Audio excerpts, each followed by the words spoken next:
Bienvenidos al canal de YouTube de Ediciones Rodio. Aquí encontrarás vídeos especializados en cada tema. Si te gusta nuestro contenido, no olvides suscribirte, darle a me gusta y comentar tu experiencia. Gracias por elegirnos en tu camino hacia el éxito. Recuerda que nuestros temarios también están disponibles en formato digital y papel. Para cualquier duda puedes escribirnos a info@edicionesrodio.com. Administrativos de corporaciones locales. Volumen 2. Tema 50. El derecho urbanístico en España. Antecedentes y normativa. La ley del suelo. Condiciones básicas de igualdad, bases del régimen del suelo, valoración. Función social de la propiedad, expropiación y responsabilidad patrimonial. Urbanismo y corporaciones locales. 1. El urbanismo. 1,1. Aspectos generales y antecedentes históricos hasta el siglo XX. Cuando hablamos de derecho urbanístico nos referimos a una rama del derecho de carácter público, que surge junto a las tradicionales ramas del derecho público, del cual es independiente hasta un cierto punto. Etimológicamente la palabra urbanismo procede del latín urbes urbis, que significa ciudad. La ciudad como asentamiento humano, necesitado de una serie de acuerdos sociales para asegurar el equilibrio del grupo, debe entenderse como un fenómeno vivo y permanente, muy ligado a la cultura propia de cada época. Si en el mundo antiguo, sumerios, egipcios, la concepción de la ciudad era preeminentemente simbólica, ya en Grecia su concepción se hace más racional, destacando poderosamente los estudios que de la misma acometen Platón y Aristóteles. Para Platón, la ciudad es un espacio para la vida social y la vida espiritual, y debe estar encaminada a elevar a los hombres hacia la virtud, diseñando 3 modelos de ciudades teóricas o ideales, en las que destaca su planta circular. Para Aristóteles, la ciudad se define como un conjunto de ciudadanos, y por más que un espacio físico, el cual adquiere un carácter secundario, se trata de un conjunto de hombres libres ejerciendo en común sus libertades públicas. Estas concepciones de la ciudad y el urbanismo se mantienen durante siglos, volviendo a retomar su auge a raíz de la urbanización de los territorios americanos en el Renacimiento. En el siglo XVII comienzan a formularse otras definiciones en las que priman los elementos arquitectónicos sobre los humanos, para conceptuar la ciudad.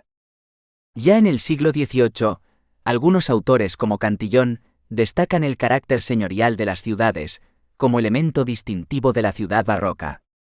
Por su parte, en el siglo XIX, los llamados utopistas como Fourier ponen el acento en los planteamientos utópicos e idealistas en la concepción de las ciudades, inspirándose en los modelos griegos. Sin embargo, es en el siglo XX, cuando definitivamente, en la concepción del urbanismo y la ciudad, se imponen las posturas funcionales y operativas, que han otorgado el carácter actual a la disciplina urbanística de nuestros días. Si nos centramos en el término urbanismo, según el diccionario de la Real Academia Española de la Lengua, este no es sino un conjunto de conocimientos relativos a la creación, desarrollo, reforma y progreso de las poblaciones según conviene a las necesidades de la vida humana. Del concepto de urbanismo se deriva el concepto de derecho urbanístico y su mismo nacimiento. El nacimiento del derecho urbanístico español hemos de fijarlo en el siglo XIX. Las técnicas jurídico-urbanísticas se consolidan en aras a solucionar 2 problemas trascendentales en las ciudades de este siglo: la concentración demográfica y la salubridad de los cascos antiguos. Uno de los fenómenos que más van a influir en la configuración del urbanismo en la España de esa época es el proceso migratorio de la población agraria a las ciudades, motivado por el desarrollo de la minería, la industria y los servicios, sobre todo en la segunda mitad del siglo. Este movimiento motiva que las ciudades se vean obligadas a superar sus estrechos límites perimetrales amurallados de la época medieval. A la determinación de dar respuesta a estos problemas se deben 3 técnicas jurídico-urbanísticas, características de este período. A el ensanche, mecanismo por el cual se adicionan a la ciudad ya existente nuevos barrios que van formándose en su periferia. B. La reforma interior. la cual actúa sobre el centro de las ciudades mediante la demolición de barrios o zonas enteras y su reconstrucción en mejores condiciones de seguridad y salubridad. C. La zonificación, por la que se divide el suelo urbano en función de usos que se atribuyen a las distintas zonas. Los proyectos de ensanche pusieron de manifiesto su gran altura técnica y teórica, pero las disposiciones que aprobaron tales proyectos no regularon instrumentos jurídicos suficientes para su óptima ejecución, lo que provocó cierto desorden y dispersión normativa.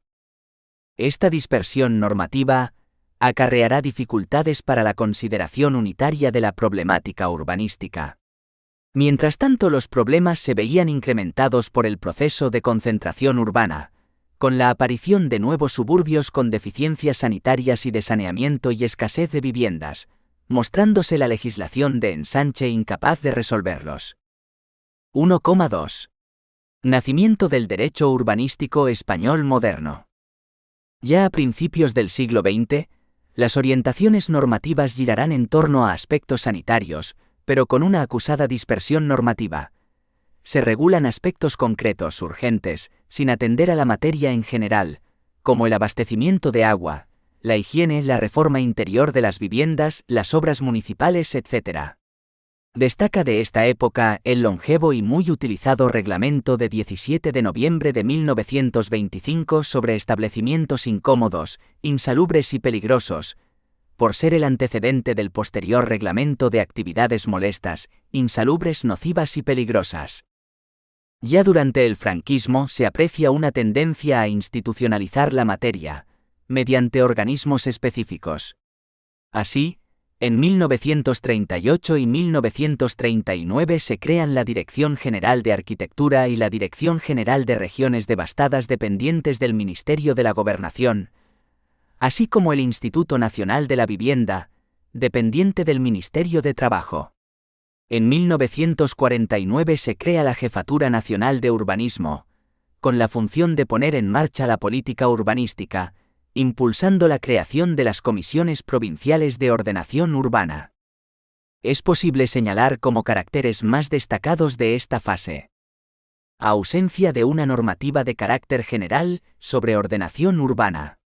En efecto, existe una extensa normativa estatal sobre aspectos muy concretos del urbanismo, pero se acusa la falta de una norma general. Se trata en suma de una legislación fragmentaria y aislada que regula los aspectos concretos y parciales de la ordenación urbana con criterios dispares y, a veces hasta encontrados. B. Carácter pendular en orden a la atribución de competencias urbanísticas.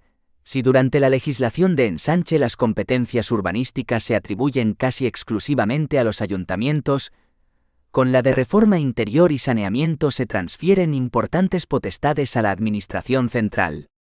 Con las leyes municipal y provincial de 1924 y 1925, los ayuntamientos recuperan las facultades de que habían sido privadas por la legislación anterior, llegando la ley de 1955 a atribuir a los ayuntamientos la gestión urbanística en general, aunque bajo la tutela de la Administración central, careciendo de facultades decisorias en esta materia.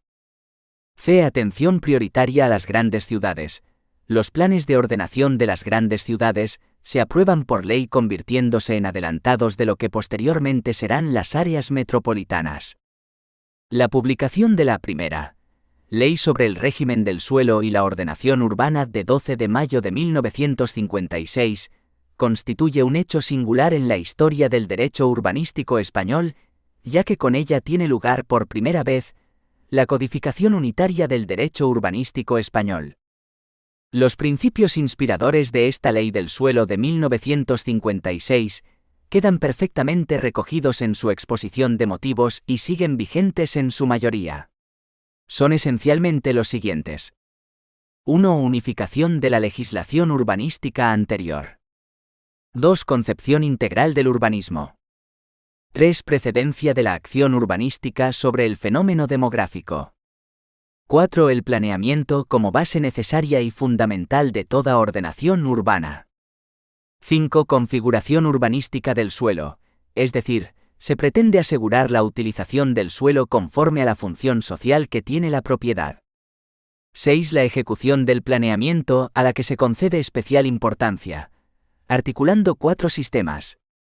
1. Compensación, en la que se concede a los propietarios de un polígono la oportunidad de transformar sus terrenos en solares. 2. Cooperación, que tiende a estimular la edificación y urbanización por los propietarios. 3. Expropiación, en que la administración adquiere mediante justiprecio la totalidad de los terrenos comprendidos en un polígono para urbanizarlos. 4. Cesión de viales, en que impone a los propietarios la obligación de aportar los terrenos para viales y zonas verdes, y costear la urbanización. 7. Fomento de la edificación, a través de medidas como la enajenación de terrenos municipales, constitución del derecho de superficie y la implantación del árbitro no fiscal sobre edificación deficiente. 8. Gestión económica, obligando al gobierno a una consignación en los presupuestos generales del Estado, para el desarrollo de los presupuestos de la acción urbanística. A principio de la década de los 70 se planteó la necesidad de reformar la ley de 1956.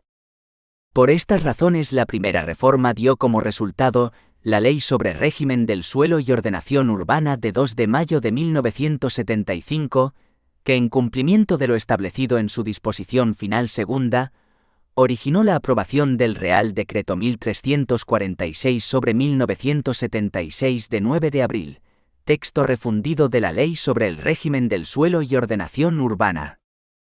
Asimismo, la disposición final sexta de este texto refundido obligaba al Gobierno a dictar en el plazo de 6 meses un reglamento general, o en su caso reglamentos especiales para desarrollo de la ley. Este mandato fue cumplido con cierto retraso, optando por la vía de los reglamentos especiales, de los cuales se aprobaron a el Reglamento de Planeamiento para el Desarrollo y Aplicación de la Ley sobre Régimen del Suelo y Ordenación Urbana, Real Decreto 2159 sobre 1978 de 23 de junio. B. El Reglamento de Disciplina Urbanística para el Desarrollo y Aplicación de la Ley sobre Régimen del Suelo y Ordenación Urbana, Real Decreto 2187 sobre 1978 de 23 de junio. C. El Reglamento de Gestión Urbanística para el Desarrollo y Aplicación de la Ley sobre Régimen del Suelo y Ordenación Urbana, Real Decreto 3288 sobre 1978, de 25 de agosto. 1,3. El urbanismo de la etapa constitucional. 1.3,1. Constitución y urbanismo, el reparto de competencias. Pocos meses después de la promulgación de los reglamentos de desarrollo del texto de 1976, se promulga la Constitución de 1978, hecho que afectó, lógicamente, al derecho urbanístico español. En el texto constitucional, podemos destacar los artículos que en esta materia se dictan y que inciden en el marco normativo que venimos describiendo. El art. 9,2 de la Constitución española ordena a los poderes públicos remover los obstáculos que impidan o dificulten la igualdad de los individuos. El art. 33 consagra el derecho a la propiedad privada y a la herencia. El art. 47 establece el derecho de los españoles a disfrutar de una vivienda digna y adecuada, debiéndose promover las condiciones necesarias a tal fin. El art. 45 consagra el derecho de todos a disfrutar de un medio ambiente adecuado. El art. 46 recoge la garantía de la conservación del patrimonio histórico, cultural y artístico. Pero lo verdaderamente importante es que la Constitución española dio un giro trascendental en el reparto constitucional de competencias en lo que afecta a la materia urbanística. Lo que comenzó siendo una competencia exclusivamente municipal, va convirtiéndose en responsabilidad de otras administraciones superiores para poder regular ámbitos más amplios. Estructurando la administración urbanística en los niveles municipal, provincial y estatal, el título 8 de nuestra Carta Magna da además entrada a un nuevo nivel de administración territorial: las comunidades autónomas. Así, el art. 148 1,3. CE establece que, de acuerdo con sus respectivos estatutos de autonomía, Las comunidades autónomas tendrán competencias exclusivas en materia de ordenación del territorio, urbanismo y vivienda, lo cual implica lógicamente facultades legislativas, ejecutivas y de gestión. Como vemos, el nuevo sistema jurídico vigente en España es muy diferente a la legislación preconstitucional. Quizás no tanto por los contenidos concretos, cuanto por la estructura del propio esquema normativo en que se sustenta. Dicho en otras palabras, lo más revolucionario del nuevo sistema jurídico urbanístico español es su propia estructura, dictada por la configuración del Estado autonómico a partir del título 8 de nuestra Carta Magna. En consecuencia, parece razonable pensar que la legislación aplicable en materia de urbanismo tendrá en todo momento carácter autonómico. Pero si las comunidades autónomas, en uso de lo dispuesto en el citado art. 148,1 tercero han asumido sus competencias en materia de ordenación del territorio y urbanismo, ¿qué queda al legislador estatal por regular? Por un lado, muchas comunidades autónomas tardaron en desarrollar legislativamente dicha competencia recogida en sus estatutos, por lo que en ellas se aplicó transitoriamente la legislación estatal, compuesta de sucesivas leyes del suelo y sus reglamentos de desarrollo. En otras, por el contrario, coexistieron una legislación autonómica y una estatal que convergen sobre la misma materia según las competencias de cada cual, al menos en teoría. Lo anterior justifica el carácter complejo de la estructura normativa del sistema. Una clave para entenderlo desde un principio está en analizar tanto los títulos competenciales que asisten al Estado para legislar sobre materias que, aparentemente, son competencia autonómica exclusiva, como los que asisten a las comunidades autónomas y hasta donde puede alcanzar su regulación.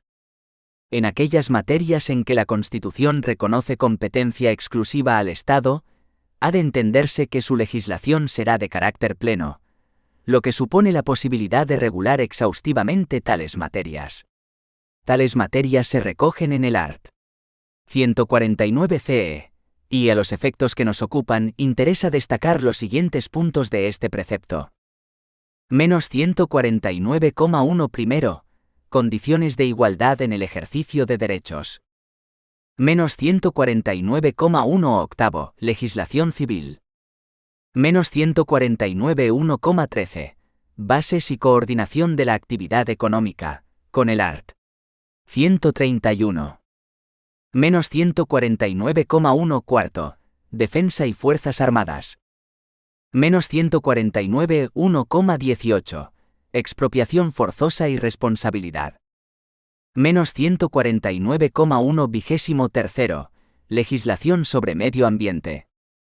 Del estudio somero de estas competencias se puede inferir que el Estado no se encuentra desapoderado por completo de competencias urbanísticas, ya que todos ellos inciden, unos de forma directa y otras de forma tangencial, sobre el urbanismo.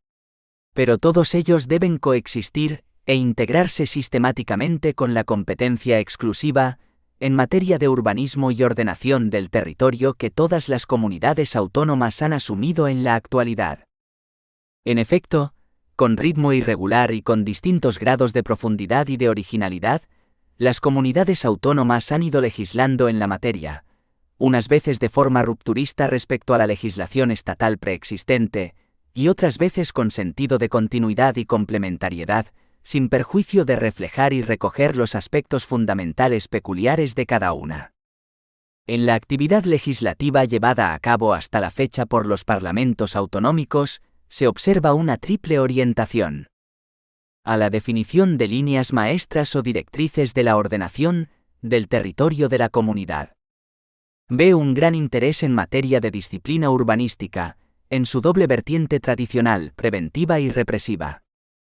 C. Finalmente, el empeño en resaltar las peculiaridades de cada comunidad autónoma a través de la adecuación o adaptación de la normativa estatal.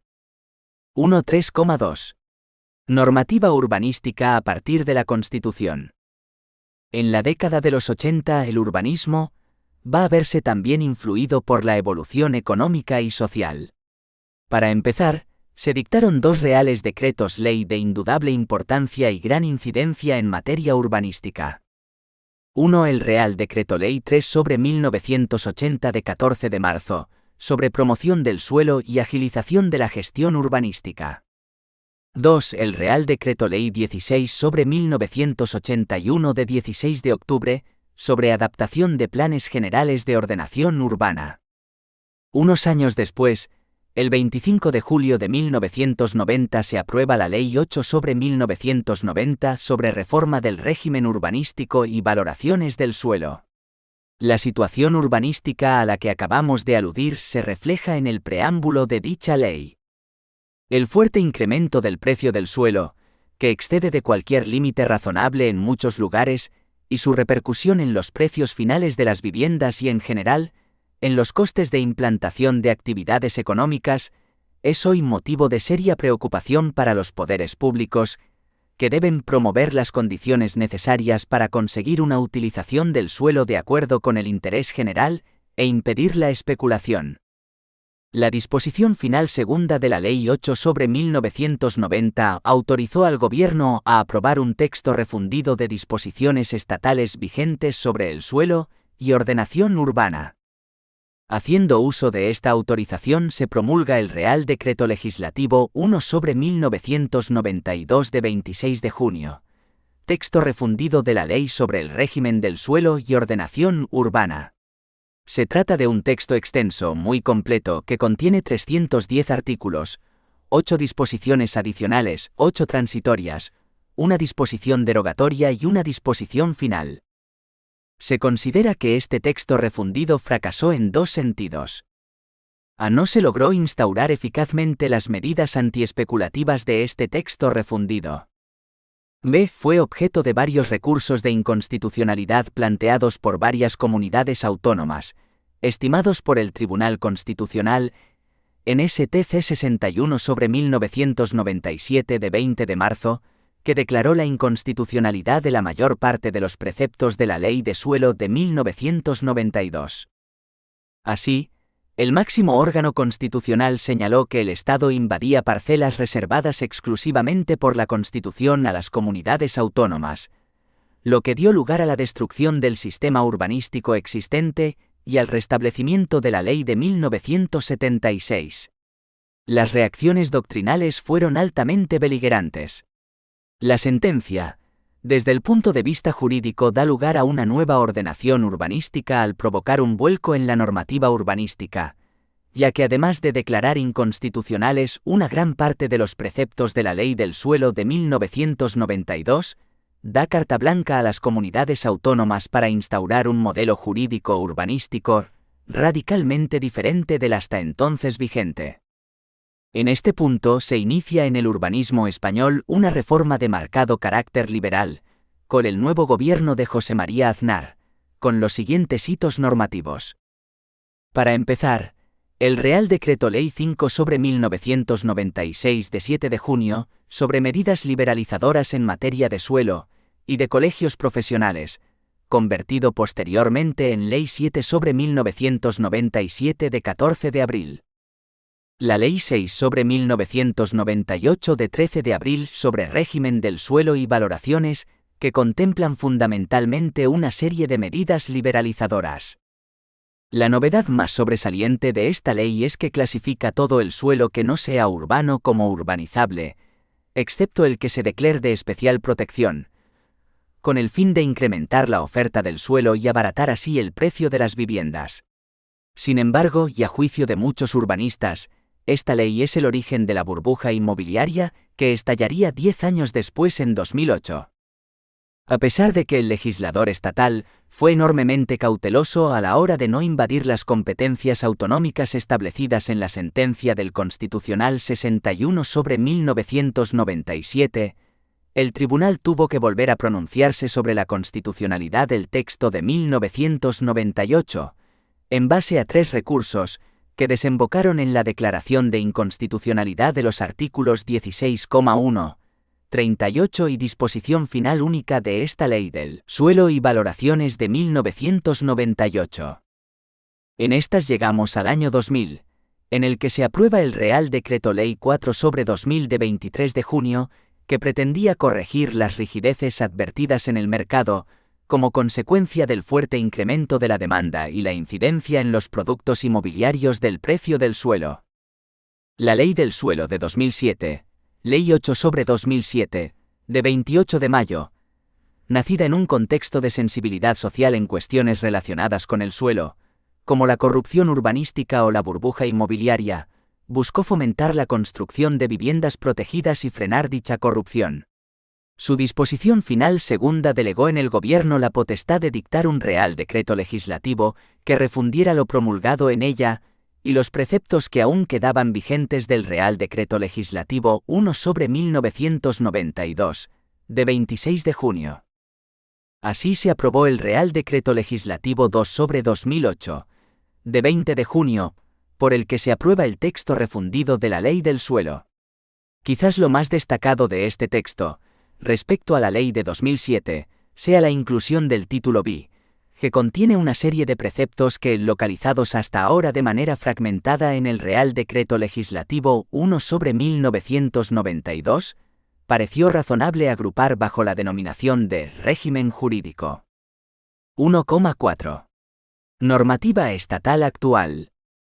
La Ley 20/2014, de 29 de octubre, por la que se delega en el Gobierno la potestad de dictar diversos textos refundidos, en virtud de lo establecido en el artículo 82 y siguientes de la Constitución española, autorizó al Gobierno para aprobar un texto refundido en el que se integrasen, debidamente regularizadas, aclaradas y armonizadas, la Ley de Suelo, aprobada por el Real Decreto Legislativo 2/2008 de 20 de junio, y los artículos 1 a 19 y disposiciones diversas de la Ley 8/2013, de 26 de junio de rehabilitación, regeneración y renovación urbanas.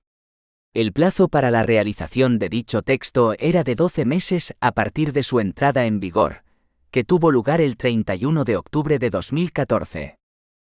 Con este marco se compuso y promulgó 1. El Real Decreto Legislativo 7/2015, de 30 de octubre por el que se aprueba el texto refundido de la Ley de Suelo y Rehabilitación Urbana, TRLS-RU, que constituye la base del derecho urbanístico estatal español en la actualidad. No obstante, a pesar de que la refundición comentada tenía por objetivo final evitar la dispersión normativa y el fraccionamiento de las disposiciones en la materia, se hace una destacable excepción con 2. La parte vigente del Real Decreto 1346/1976, de 9 de abril, por el que se aprueba el texto refundido de la Ley sobre Régimen del Suelo y Ordenación Urbana, que tiene una aplicación supletoria, por lo que ha quedado fuera de la delegación legislativa, por cuya virtud se dicta este Real Decreto Legislativo. Igualmente supletoria es la aplicación de los 3 reglamentos de desarrollo del texto refundido de 1976, que siguen vigentes y son: 1. Real Decreto 2159/1978, Reglamento de Planeamiento para el Desarrollo y Aplicación de la Ley sobre Régimen del Suelo y Ordenación Urbana de 23 de junio. 2. Real Decreto 2187/1978 de 23 de junio.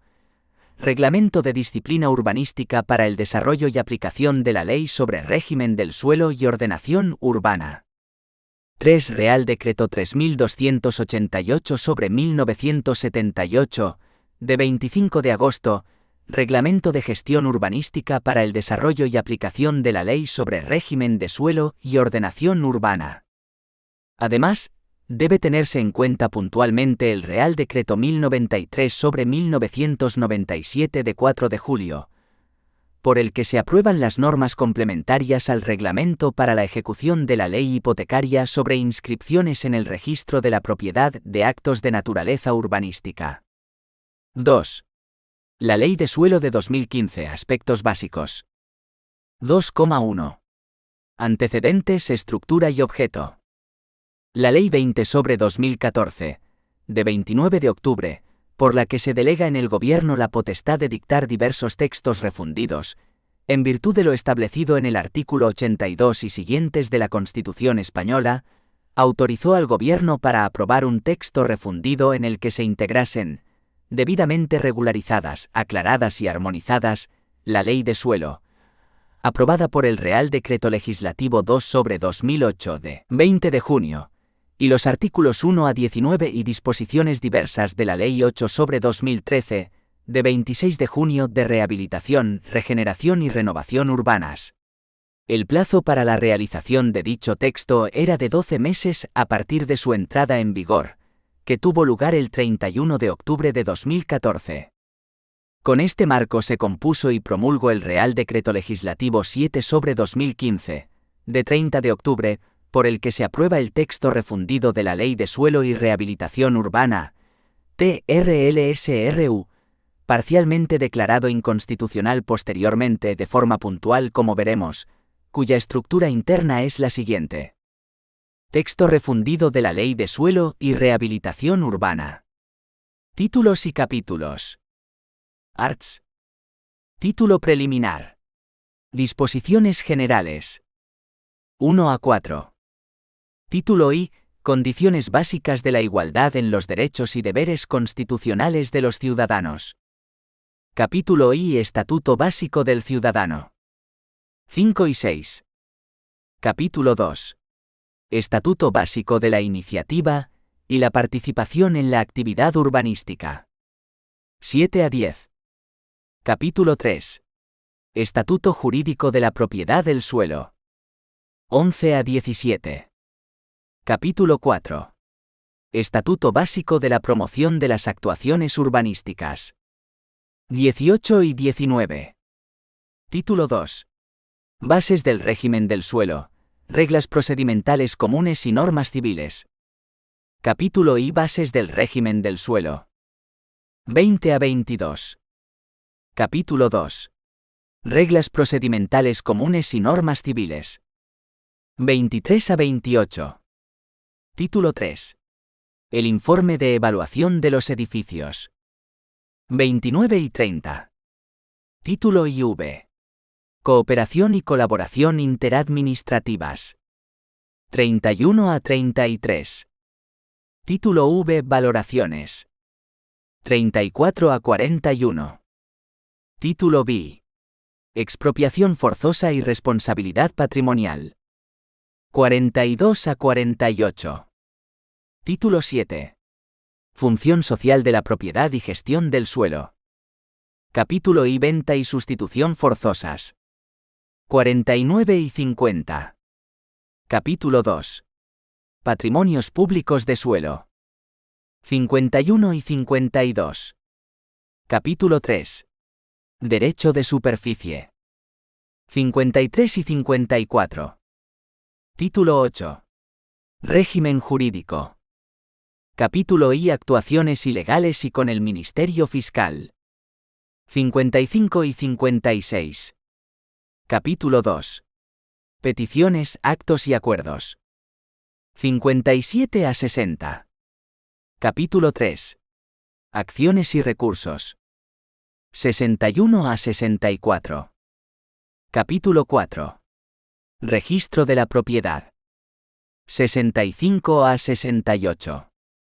Disposiciones adicionales primera a 13ª.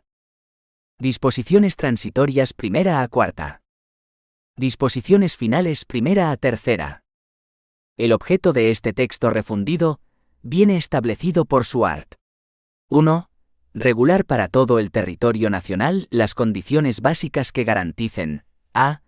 La igualdad en el ejercicio de los derechos y en el cumplimiento de los deberes constitucionales relacionados con el suelo y b. Un desarrollo sostenible, competitivo y eficiente del medio urbano, mediante el impulso y el fomento de las actuaciones que conducen a la rehabilitación de los edificios y a la regeneración y renovación de los tejidos urbanos existentes, cuando sean necesarias para asegurar a los ciudadanos una adecuada calidad de vida, la efectividad de su derecho a disfrutar de una vivienda digna y adecuada. También se establece en esta ley las bases económicas y medioambientales del régimen jurídico del suelo, su valoración y la responsabilidad patrimonial de las administraciones públicas en la materia. 2,2. Definiciones. A los efectos de lo dispuesto en esta ley, y siempre que de la legislación específicamente aplicable no resulte otra definición, más pormenorizada, los conceptos incluidos en su art. 2 serán interpretados y aplicados con el significado y el alcance siguientes.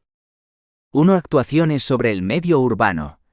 Las que tienen por objeto realizar obras de rehabilitación edificatoria, cuando existan situaciones de insuficiencia o degradación de los requisitos básicos de funcionalidad, seguridad y habitabilidad de las edificaciones, y las de regeneración y renovación urbanas cuando afecten, tanto a edificios como a tejidos urbanos, pudiendo llegar a incluir obras de nueva edificación en sustitución de edificios previamente demolidos. Las actuaciones de regeneración y renovación urbanas tendrán, además, carácter integrado, cuando articulen medidas sociales, ambientales y económicas enmarcadas en una estrategia administrativa global y unitaria. A todas ellas les será de aplicación el régimen estatutario básico de deberes y cargas que les correspondan, de conformidad con la actuación de transformación urbanística o edificatoria que comporten, a tenor de lo dispuesto en el art.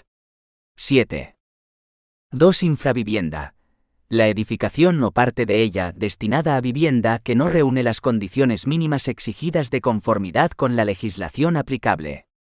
En todo caso, se entenderá que no reúnen dichas condiciones las viviendas que incumplan los requisitos de superficie, número, dimensión y características de las piezas habitables, las que presenten deficiencias graves en sus dotaciones e instalaciones básicas y las que no cumplan los requisitos mínimos de seguridad, accesibilidad universal y habitabilidad exigibles a la edificación.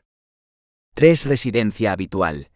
La que constituya el domicilio de la persona que la ocupa durante un período superior a 183 días al año. Se hace coincidir esta norma con la de residencia a efectos fiscales. 4. Coste de reposición de una construcción o edificación. El valor actual de construcción de un inmueble de nueva planta, equivalente al original en relación con las características constructivas y la superficie útil, realizado con las condiciones necesarias para que su ocupación sea autorizable o, en su caso, quede en condiciones de ser legalmente destinado al uso que le sea propio. 5. Ajustes razonables. Las medidas de adecuación de un edificio para facilitar la accesibilidad universal de forma eficaz, segura y práctica, y sin que supongan una carga desproporcionada.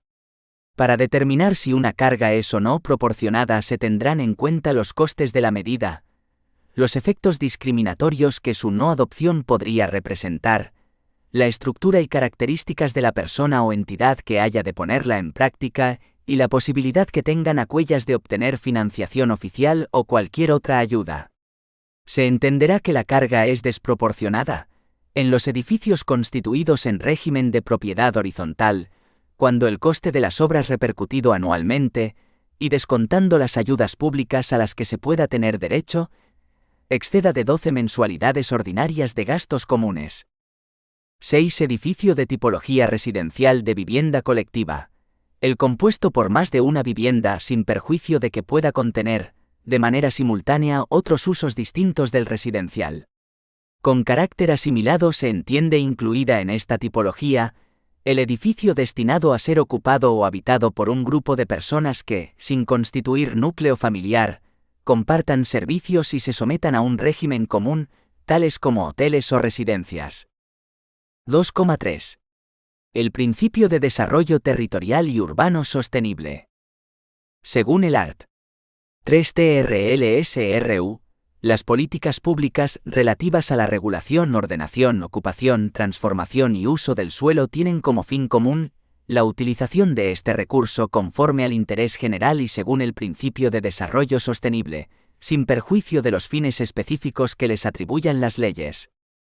En virtud de este principio de desarrollo sostenible, las políticas públicas deben propiciar el uso racional de los recursos naturales, armonizando los requerimientos de la economía, el empleo, la cohesión social, la igualdad de trato y de oportunidades, la salud y la seguridad de las personas y la protección del medio ambiente, contribuyendo en particular a la eficacia de las medidas de conservación y mejora de la naturaleza, la flora y la fauna, y de la protección del patrimonio cultural y del paisaje. B. La protección, adecuada a su carácter del medio rural, y la preservación de los valores del suelo innecesario o inidóneo para atender las necesidades de transformación urbanística. C. La prevención adecuada de riesgos y peligros para la seguridad y la salud públicas, y la eliminación efectiva de las perturbaciones de ambas. D. La prevención y minimización, en la mayor medida posible, de la contaminación del aire, el agua, el suelo y el subsuelo. Por otro lado, los poderes públicos formularán y desarrollarán en el medio urbano las políticas de su respectiva competencia, de acuerdo con los principios de competitividad y sostenibilidad económica, social y medioambiental, cohesión territorial, eficiencia energética y complejidad funcional, procurando que esté suficientemente dotado y que el suelo se ocupe de manera eficiente combinando los usos de forma funcional. En particular, posibilitarán el uso residencial en viviendas constitutivas de domicilio habitual en un contexto urbano seguro, salubre, accesible universalmente, de calidad adecuada e integrado socialmente, provisto del equipamiento, los servicios, los materiales y productos que eliminen o, en todo caso, minimicen, por aplicación de la mejor tecnología disponible en el mercado a precio razonable, las emisiones contaminantes y de gases de efecto invernadero, el consumo de agua, energía y la producción de residuos y mejoren su gestión. B. Favorecerán y fomentarán la dinamización económica y social, y la adaptación, la rehabilitación y la ocupación de las viviendas vacías o en desuso. C. Mejorarán la calidad y la funcionalidad de las dotaciones, infraestructuras y espacios públicos al servicio de todos los ciudadanos, y fomentarán unos servicios generales más eficientes económica y ambientalmente. D. Favorecerán con las infraestructuras, dotaciones, equipamientos y servicios que sean precisos, la localización de actividades económicas generadoras de empleo estable, especialmente aquellas que faciliten el desarrollo de la investigación científica y de nuevas tecnologías, mejorando los tejidos productivos, por medio de una gestión inteligente. E. Garantizarán el acceso universal de los ciudadanos, de acuerdo con los requerimientos legales mínimos, a los edificios de uso privado y público y a las infraestructuras, dotaciones, equipamientos, transportes y servicios. F. Garantizarán la movilidad en coste y tiempo razonable, la cual se basará en un adecuado equilibrio entre todos los sistemas de transporte, que no obstante otorgue preferencia al transporte público y colectivo y potencie los desplazamientos peatonales y en bicicleta. G. Integrarán en el tejido urbano cuantos usos resulten compatibles con la función residencial, para contribuir al equilibrio de las ciudades y de los núcleos residenciales, favoreciendo la diversidad de usos, la aproximación de los servicios, las dotaciones y los equipamientos a la comunidad residente, así como la cohesión y la integración social. H. Fomentarán la protección de la atmósfera y el uso de materiales, productos y tecnologías limpias que reduzcan las emisiones contaminantes y de gases de efecto invernadero del sector de la construcción, así como de materiales reutilizados y reciclados que contribuyan a mejorar la eficiencia en el uso de los recursos. También prevendrán y, en todo caso, minimizarán en la mayor medida posible, por aplicación de todos los sistemas y procedimientos legalmente previstos, los impactos negativos de los residuos urbanos y de la contaminación acústica. Y priorizarán las energías renovables, frente a la utilización de fuentes de energía fósil, y combatirán la pobreza energética, fomentando el ahorro energético y el uso eficiente de los recursos y de la energía, preferentemente de generación propia. J. Valorarán en su caso la perspectiva turística, y permitirán y mejorarán el uso turístico responsable. K. Favorecerán la puesta en valor del patrimonio urbanizado y edificado, con valor histórico o cultural. L. Contribuirán a un uso racional del agua, fomentando una cultura de eficiencia en el uso de los recursos hídricos, basada en el ahorro y en la reutilización. La persecución de estos fines se adaptará a las peculiaridades que resulten del modelo territorial adoptado en cada caso por los poderes públicos competentes en materia de ordenación territorial y urbanística. Los poderes públicos promoverán las condiciones para que los derechos y deberes de los ciudadanos establecidos en el TR sean reales y efectivos, adoptando las medidas de ordenación territorial y urbanística que procedan para asegurar un resultado equilibrado, favoreciendo o conteniendo, según proceda, los procesos de ocupación y transformación del suelo. El suelo vinculado a un uso residencial por la ordenación territorial y urbanística está al servicio de la efectividad del derecho a disfrutar de una vivienda digna y adecuada, en los términos que disponga la legislación en la materia. 2,4. Ordenación del territorio y ordenación urbanística. El art. 4 TRLSRU establece que la ordenación territorial y la urbanística son funciones públicas no susceptibles de transacción, es decir, sobre las cuales no se puede negociar, que organizan y definen el uso del territorio y del suelo de acuerdo con el interés general, determinando las facultades y deberes del derecho de propiedad del suelo conforme al destino de éste. Esta determinación no confiere derecho a exigir indemnización, salvo en los casos expresamente establecidos en las leyes. El ejercicio de la potestad de ordenación territorial y urbanística deberá ser motivado, con expresión de los intereses generales a que sirve. La legislación sobre la ordenación territorial y urbanística garantizará a la dirección y el control por las administraciones públicas competentes del proceso urbanístico en sus fases de ocupación, urbanización, construcción o edificación y utilización del suelo por cualesquiera sujetos públicos y privados. B. La participación de la comunidad en las plusvalías generadas por la acción de los entes públicos y las demás que sean de aplicación. C. El derecho a la información de los ciudadanos y de las entidades representativas de los intereses afectados por los procesos urbanísticos, así como la participación ciudadana en la ordenación y gestión urbanísticas.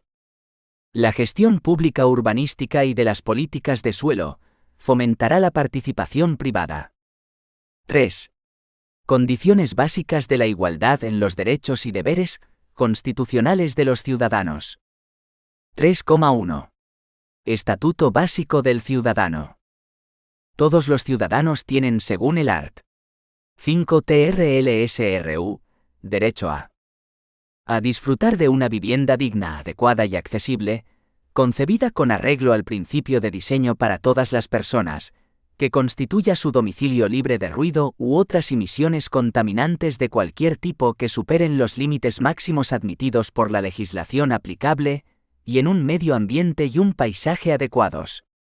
B. Acceder, en condiciones no discriminatorias y de accesibilidad universal, a la utilización de las dotaciones públicas y los equipamientos colectivos abiertos al uso público, de acuerdo con la legislación reguladora de la actividad de que se trate. C. Acceder a la información de que dispongan las administraciones públicas sobre la ordenación del territorio, la ordenación urbanística y su evaluación ambiental, así como obtener copia o certificación de las disposiciones o actos administrativos adoptados, en los términos dispuestos por su legislación reguladora.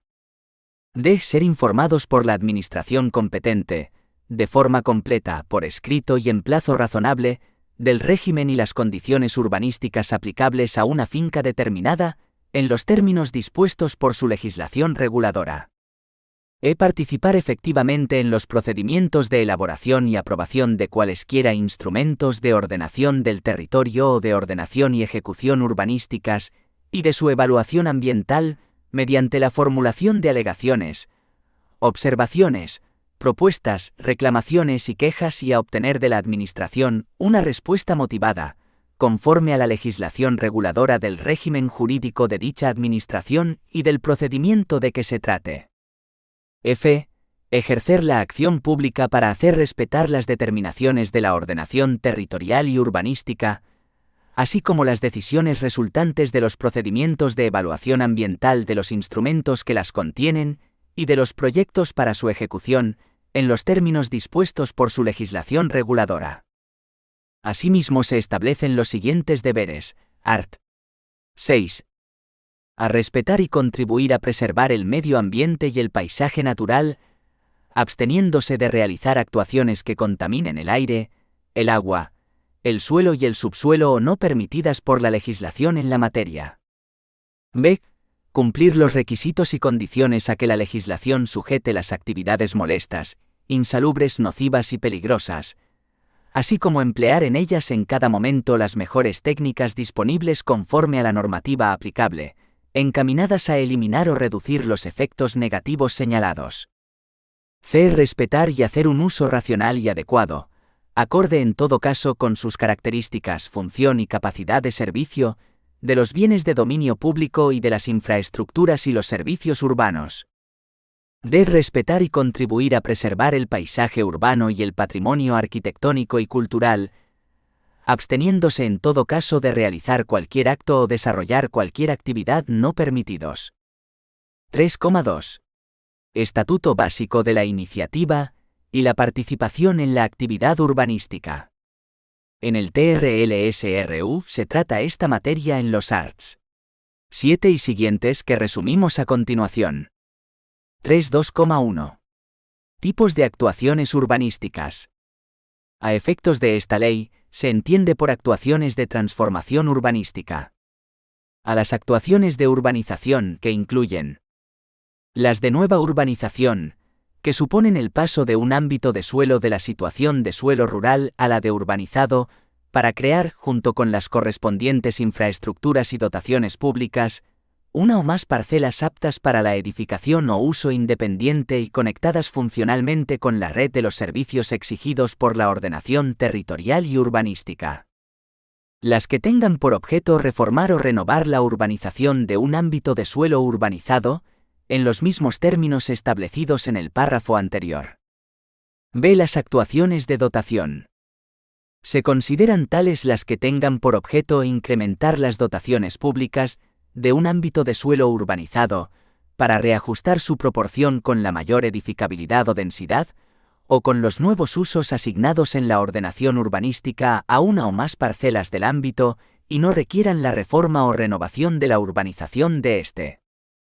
Siempre que no concurran las condiciones establecidas en el apartado anterior, y a los solos efectos de lo dispuesto por esta ley, se entiende por actuaciones edificatorias, incluso cuando requieran obras complementarias de urbanización. A las de nueva edificación y de sustitución de la edificación existente.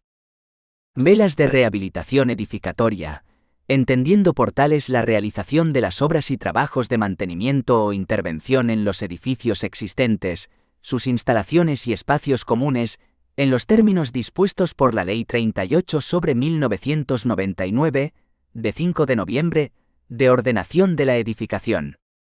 A las actuaciones sobre núcleos tradicionales legalmente asentados en el medio rural, les será de aplicación lo dispuesto en los apartados anteriores, de conformidad con la naturaleza que les atribuya su propia legislación, en atención a sus peculiaridades específicas.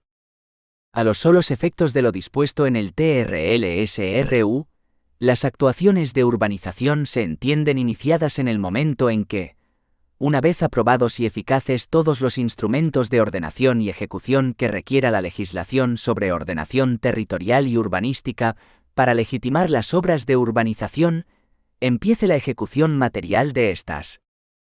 3.2,2. Iniciativa y participación en la actividad urbanística. La iniciativa para proponer la ordenación de las actuaciones de transformación urbanística y las edificatorias podrá partir de las administraciones públicas, las entidades públicas adscritas o dependientes de las mismas, y en las condiciones dispuestas por la ley aplicable los propietarios, es decir, iniciativa privada. Cuando se trate de actuaciones sobre el medio urbano, la iniciativa en la ordenación de las actuaciones podrá partir, además de las comunidades y agrupaciones de comunidades de propietarios, las cooperativas de vivienda constituidas al efecto, los propietarios de construcciones, edificaciones y fincas urbanas, los titulares de derechos reales o de aprovechamiento y las empresas, entidades o sociedades que intervengan en nombre de cualesquiera de los sujetos anteriores. Todos ellos serán considerados propietarios a los efectos de ejercer dicha iniciativa.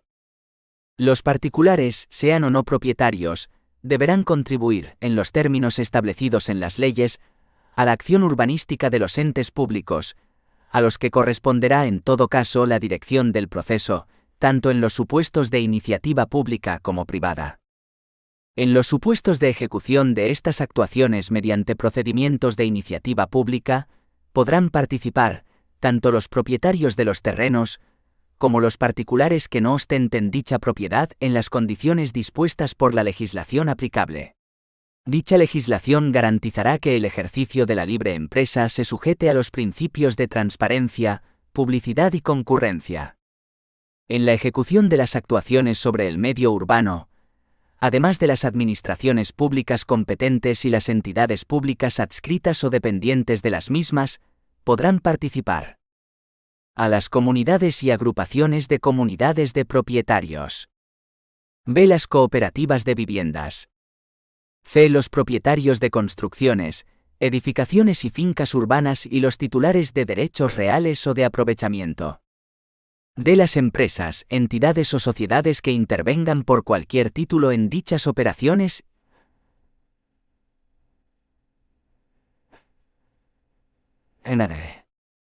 E. Las asociaciones administrativas que se constituyan de acuerdo con lo previsto en la legislación sobre ordenación territorial y urbanística. 3,3. Estatuto Jurídico de la Propiedad del Suelo. El capítulo 3 del título ITRLSRU establece el Estatuto Jurídico de la Propiedad del Suelo, es decir, su régimen jurídico, englobando tanto las facultades como los deberes y cargas integrantes a las distintas clases de suelo en sus arts. 11 y siguientes. El régimen urbanístico de la propiedad del suelo es estatutario y resulta de su vinculación a concretos destinos, en los términos dispuestos por la legislación sobre ordenación territorial y urbanística. La previsión de edificabilidad por la ordenación territorial y urbanística, por sí misma, no la integra en el contenido del derecho de propiedad del suelo. La patrimonialización de la edificabilidad se produce únicamente con su realización efectiva, y está condicionada en todo caso al cumplimiento de los deberes y el levantamiento de las cargas propias del régimen que corresponda, en los términos dispuestos por la legislación sobre ordenación territorial y urbanística. Todo acto de edificación requerirá del acto de conformidad, aprobación o autorización administrativa que sea preceptivo, es decir, de la oportuna licencia urbanística, según la legislación de ordenación territorial y urbanística, debiendo ser motivada su denegación. En ningún caso podrán entenderse adquiridas por silencio administrativo facultades o derechos que contravengan la ordenación territorial o urbanística. 3.3,1. Facultades. A. Generales. Según el art.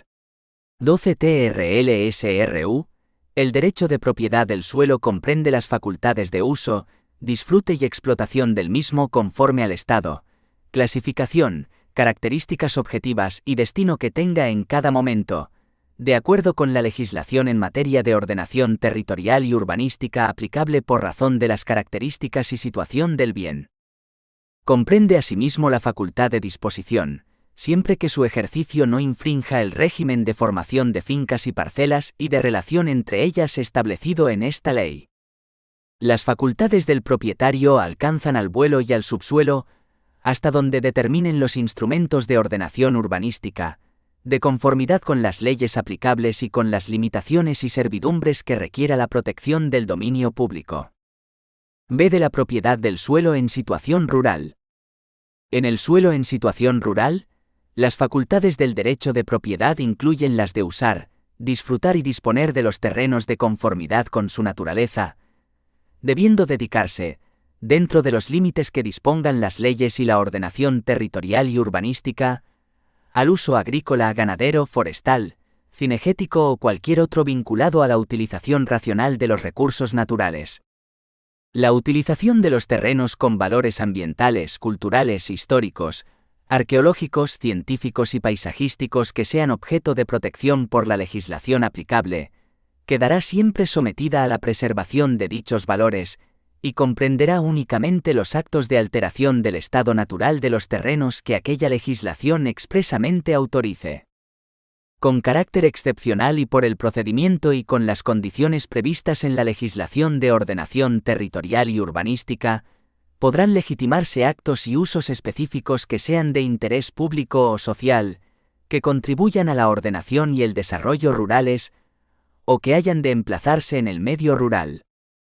En el suelo en situación rural, para el que los instrumentos de ordenación territorial y urbanística prevean o permitan su paso a la situación de suelo urbanizado, las facultades del derecho de propiedad incluyen las siguientes. A. El derecho de consulta a las administraciones competentes sobre los criterios y previsiones de la ordenación urbanística, de los planes y proyectos sectoriales y de las obras que habrán de realizar para asegurar la conexión de la urbanización con las redes generales de servicios y, en su caso, las de ampliación y reforzamiento de las existentes fuera de la actuación. La legislación sobre ordenación territorial y urbanística fijará el plazo máximo de contestación de la consulta, que no podrá exceder de 3 meses, salvo que una norma con rango de ley establezca uno mayor, así como los efectos que se sigan de ella.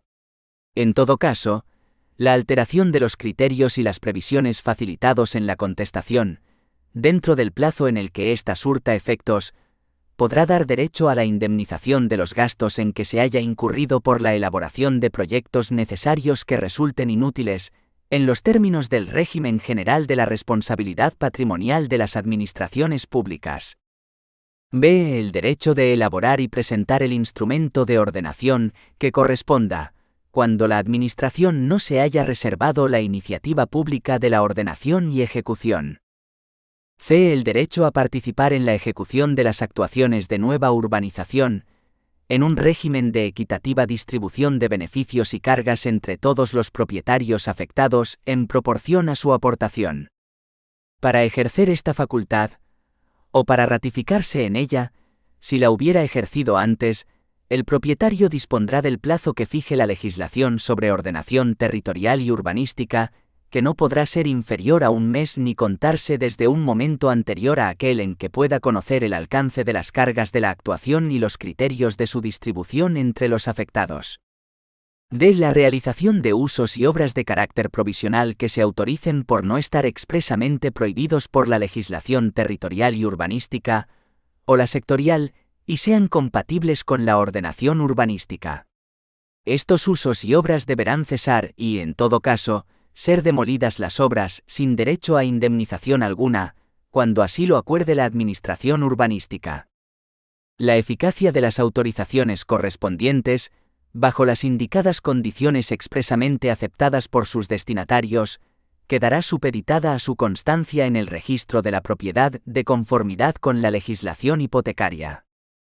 El arrendamiento y el derecho de superficie de estos terrenos o de las construcciones provisionales que se levanten en ellos, estarán excluidos del régimen especial de arrendamientos rústicos y urbanos, y en todo caso, finalizarán automáticamente con la orden de la Administración urbanística, acordando la demolición o desalojo para ejecutar los proyectos de urbanización. En estos supuestos no existirá derecho de realojamiento ni de retorno. El derecho de usar, disfrutar y disponer de los terrenos de conformidad con los usos citados arriba, siempre que el ejercicio de estas facultades sea compatible con la previsión ya contenida en el instrumento de ordenación territorial y urbanística en relación con su paso a la situación de suelo urbanizado. Art. 13 TRLSRU. C. De la propiedad del suelo en situación de urbanizado. En el suelo en situación de urbanizado, las facultades del derecho de propiedad incluyen, además de las establecidas en las letras A, B y D anteriores, en su caso las siguientes. A. Completar la urbanización de los terrenos, para que cumplan los requisitos y condiciones establecidos para su edificación. Este derecho podrá ejercitarse individualmente o, cuando los terrenos estén sujetos a una actuación de carácter conjunto, con los propietarios del ámbito, en la forma que disponga la legislación aplicable. B. Edificar sobre unidad apta para ello en los plazos establecidos para ello en la normativa aplicable, y realizar las actuaciones necesarias para mantener la edificación, en todo momento, en un buen estado de conservación. C. Participar en la ejecución de actuaciones de reforma o renovación de la urbanización, o de dotación en un régimen de justa distribución de beneficios y cargas, cuando proceda, o de distribución, entre todos los afectados, de los costes derivados de la ejecución y de los beneficios imputables a la misma, incluyendo entre ellos las ayudas públicas y todos los que permitan generar algún tipo de ingreso vinculado a la operación. De obtener, en su caso, la conformidad o autorización administrativas correspondientes para realizar cualesquiera de las actuaciones sobre el medio urbano, lo que determinará la afección real directa e inmediata, por determinación legal, de las fincas constitutivas de elementos privativos de regímenes de propiedad horizontal o de complejo inmobiliario privado, cualquiera que sea su propietario, al cumplimiento del deber de costear las obras. La afección real se hará constar mediante nota marginal en el registro de la propiedad, con constancia expresa de su carácter de garantía real y con el mismo régimen de preferencia y prioridad establecido para la afección real al pago de cuotas de urbanización en las actuaciones de transformación urbanística. Art. 14 TRLSRU. 3.3,2. Deberes y cargas. A generales. Según el Art. 15 TRLSRU, el derecho de propiedad de los terrenos, las instalaciones, construcciones y edificaciones comprende con carácter general, cualquiera que sea la situación en que se encuentren, los deberes siguientes. A dedicarlos a usos que sean compatibles con la ordenación territorial y urbanística. B. Conservarlos en las condiciones legales de seguridad, salubridad, accesibilidad universal, ornato y las demás que exijan las leyes para servir de soporte a dichos usos. C. Realizar las obras adicionales que la Administración ordene por motivos turísticos o culturales, o para la mejora de la calidad y sostenibilidad del medio urbano, hasta donde alcance el deber legal de conservación. En este último caso, las obras podrán consistir en la adecuación a todas o alguna de las exigencias básicas establecidas en el Código Técnico de la Edificación, debiendo fijar la Administración de manera motivada el nivel de calidad que deba ser alcanzado para cada una de ellas.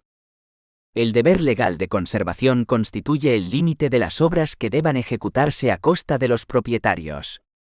Cuando se supere dicho límite, correrán a cargo de los fondos de la Administración que ordene las obras que lo rebasen, para obtener mejoras de interés general. El límite de las obras que deban ejecutarse a costa de los propietarios en cumplimiento del deber legal de conservación de las edificaciones se establece en la mitad del valor actual de construcción de un inmueble de nueva planta, equivalente al original, en relación con las características constructivas y la superficie útil, realizado con las condiciones necesarias para que su ocupación sea autorizable o, en su caso, quede en condiciones de ser legalmente destinado al uso que le sea propio. La Administración competente podrá imponer, en cualquier momento, la realización de obras para el cumplimiento del deber legal de conservación, de conformidad con lo dispuesto en la legislación estatal y autonómica aplicables.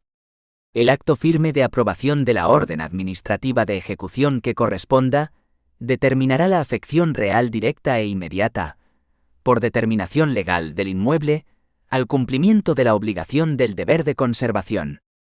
Dicha afección real se hará constar, mediante nota marginal, en el registro de la propiedad, con referencia expresa a su carácter de garantía real y con el mismo régimen de preferencia y prioridad establecido para la afección real, al pago de cargas de urbanización en las actuaciones de transformación urbanística. B. De la propiedad del suelo en situación rural o vacante de edificación. El Art. 16 TRLSRU dispone que en el suelo que sea rural a los efectos de esta ley, o esté vacante de edificación, el deber de conservarlo supone costear y ejecutar las obras necesarias para mantener los terrenos y su masa vegetal en condiciones de evitar riesgos de erosión, incendio, inundación, así como daños o perjuicios a terceros o al interés general, incluidos los medioambientales, garantizar la seguridad o salud públicas, prevenir la contaminación del suelo, el agua o el aire, y las emisiones contaminantes indebidas en otros bienes y, en su caso, recuperarlos de ellas en los términos dispuestos por su legislación específica, y asegurar el establecimiento y funcionamiento de los servicios derivados de los usos y las actividades que se desarrollen en el suelo. El cumplimiento de este deber no eximirá de las normas adicionales de protección que establezca la legislación aplicable. Cuando el suelo en situación rural no esté sometido al régimen de una actuación de urbanización, el propietario tendrá, además de lo anterior, el deber de satisfacer las prestaciones patrimoniales que establezca, en su caso la legislación sobre ordenación territorial y urbanística, para legitimar los usos privados del suelo no vinculados a su explotación primaria, así como el de costear y, en su caso, ejecutar las infraestructuras de conexión de las instalaciones y construcciones autorizables con las redes generales de servicios, entregarlas a la administración competente para su incorporación al dominio público, cuando deban formar parte del mismo. En este suelo quedan prohibidas las parcelaciones urbanísticas, sin que puedan efectuarse divisiones, segregaciones o fraccionamientos de cualquier tipo en contra de lo dispuesto en la legislación agraria, forestal o de similar naturaleza. Cuando el suelo en situación rural esté sometido al régimen de una actuación de transformación urbanística, el propietario deberá asumir como carga real la participación en los deberes legales de la promoción de la actuación, en un régimen de equitativa distribución de beneficios y cargas, así como permitir ocupar los bienes necesarios para la realización de las obras, en su caso al responsable de ejecutar la actuación, en los términos de la legislación sobre ordenación territorial y urbanística. Cede la propiedad del suelo en situación de urbanizado.